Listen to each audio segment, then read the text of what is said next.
नमस्कार, आप देख रहे हैं CWB हिंदी न्यूज।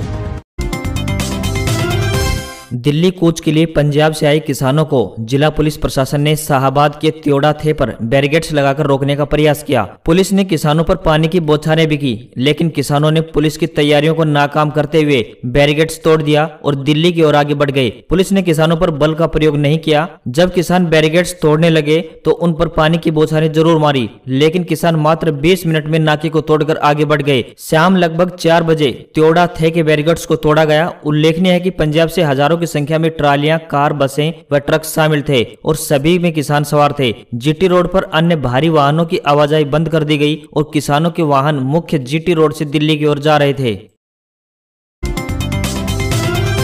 केंद्र व प्रदेश सरकार लाख प्रयास के बावजूद किसानों के आंदोलन को नहीं रोक सकी। केंद्र सरकार के 3 अध्यादेशों के खिलाफ दिल्ली कूच को पुलिस नहीं रोक सकी। किसानों का दिल्ली कूच वीरवार को लगातार दूसरे दिन भी जारी रहा। हरियाणा पुलिस ने पंजाब के साथ लगते संगतपुरा बॉर्डर पर बैरिकेडिंग की हुई थी, लेकिन किसानों की जिद और जोश के आगे पुलिस के सभी इंतजाम धरे के धरे रह गए। किसानों ने लोहे व कंक्रीट के बैरिकेड्स उठाकर घग्गर नदी में फेंक दिए। पुलिस ने दूसरे दिन भी वाटर कैनन का प्रयोग किया। जब किसान वाटर कैनन से भी नहीं माने तो पुलिस ने किसानों को तितर बितर करने के लिए आंसू गैस के गोले दागे, लेकिन पुलिस का कोई भी बल प्रयोग किसानों को नहीं रोक पाया। किसान बैरिकेडिंग हटाकर हरियाणा की सीमा में प्रवेश कर गए। इसके बाद पुलिस ने किसानों के सामने सरेंडर कर दिया। शाम होने तक सैकड़ों ट्रैक्टर, ट्राली व कारों के जत्थे दिल्ली की तरफ रवाना हो रहे थे।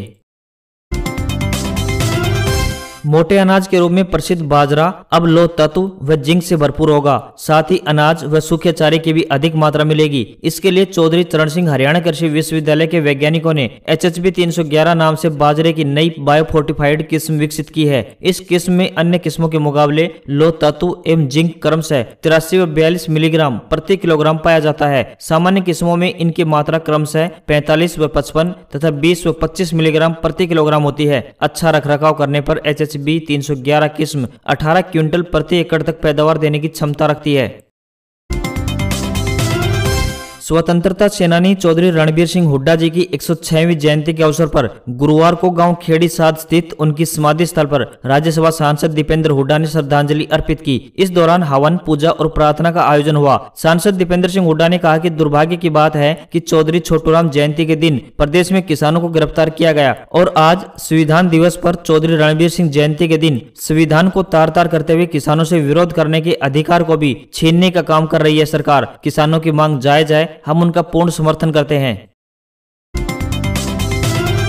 हरियाणा के मुख्यमंत्री मनोहर लाल खट्टर ने किसान आंदोलन को लेकर पंजाब के मुख्यमंत्री कैप्टन अमरिंदर सिंह पर निशाना साधा है। जहां एक और पंजाब व हरियाणा से किसान लगातार दिल्ली की ओर बढ़ रहे हैं, वहीं मुख्यमंत्री मनोहर ने इसका दोषारोपण पंजाब के मुख्यमंत्री कैप्टन अमरिंदर पर किया है। मुख्यमंत्री मनोहर ने ट्वीट करते हुए कहा कि उन्होंने पहले भी कहा था कि और अब भी कह रहे हैं कि अगर किसानों को MSP को लेकर कोई परेशानी होती है तो वे राजनीति छोड़ देंगे। इसलिए कैप्टन अमरिंदर मासूम किसानों को उकसाना बंद करें। मुख्यमंत्री मनोहर ने कैप्टन अमरिंदर को संबोधित करते हुए आगे लिखा, मैं पिछले 3 दिनों से आपसे संपर्क करने की कोशिश कर रहा हूं, लेकिन दुख की बात है कि आपने अप्राप्य रहने का फैसला किया है। क्या यह किसान के मुद्दों के लिए कितना गंभीर है? आप केवल ट्वीट कर रहे हैं और बातचीत से भाग रहे हैं, क्यों?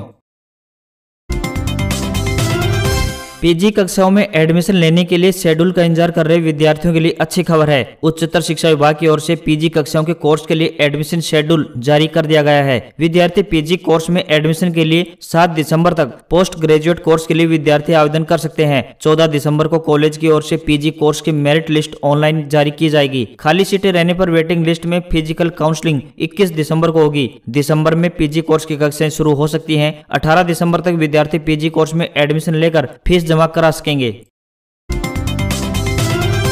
कई अन्य तीर्थ स्थलों की तरह धर्मनगरी कुरुक्षेत्र में भी अब श्रद्धालुओं को विशेष प्रसाद मिलेगा। आगरा का पेठा, मथुरा वृंदावन का पेड़ा और सालासर के चूरमा और लड्डू की तरह कुरुक्षेत्र प्रसादम धर्मनगरी कुरुक्षेत्र की पहचान बनेगा। इस बार अंतर्राष्ट्रीय गीता जयंती महोत्सव पर देसी घी से तैयार कुरुक्षेत्र प्रसादम सार्वजनिक रूप से बांटा जाएगा। सांध्यकालीन महाआरती में इस बार यही प्रसाद श्रद्धालुओं व अतिथियों को बांटा जाएगा। कुरुक्षेत्र विकास बोर्ड की सिफारिश पर वीटा मिल्क प्लांट ने इसको बनाने की तैयारियां शुरू कर दी हैं। अंतर्राष्ट्रीय गीता जयंती महोत्सव इस बार 17 से 25 दिसंबर को ब्रह्म सरोवर पर मनाया जाएगा।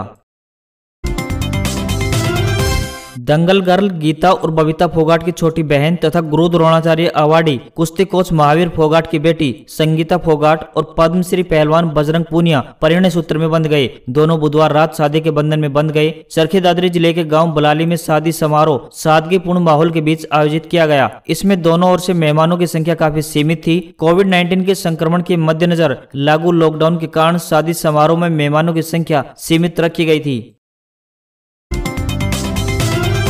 रुपया पैसा जब भी इसका जिक्र होता है तो हर किसी का एकाएक ध्यान आकर्षित होता है। हो भी क्यों नहीं, रुपया भगवान तो नहीं है, पर कुछ लोग भगवान से कम भी नहीं मानते। लेकिन क्या आप जानते हैं कि 6 एशियाई देशों को रुपये व पैसे देने के रूप में करेंसी देने वाला शेरशाह सूरी था और उसका जन्म नारनौल में हुआ था। शेरशाह सूरी के दादा इब्राहिम सूरी का मकबरा आज भी नारनौल शहर के बीच में सुरक्षित अवस्था में मौजूद है। इस मकबरे का निर्माण शेरशाह सूरी ने अपने दादा की कब्र पर प्रसिद्ध वास्तुशिल्पी शेख अहमद नियाजी की निगरानी में करवाया था। इब्राहिम शाह की मृत्यु नारनौल में हिजरी 727 ईस्वी 1518 में हुई थी। यह स्मारक अपनी विशेषता, बड़े मेहराबों, चित्रित छत, प्रस्तर, छतरी, प्रस्तर गुलदस्ते एवं चमकीली पच्चीकारी के लिए प्रसिद्ध है। इसमें लगे लाल व नीली आभा वाले घूसर पत्थर इसके सौंदर्य को और भी बढ़ा देते हैं। यह मकबरा वर्गाकार ऊंचे चबूतरे पर बना हुआ है। नारनौल के इतिहास पर 20 से अधिक शोध प्रकाशित कर चुके इतिहासकार एडवोकेट रतनलाल सैनी बताते हैं कि उन्होंने इसी मकबरे के पीछे सिक्के बनाने की टकसाल अपनी आंखों से देखी है। हालांकि फिलहाल ये टकसाल पूरी तरह से समाप्त हो चुकी है।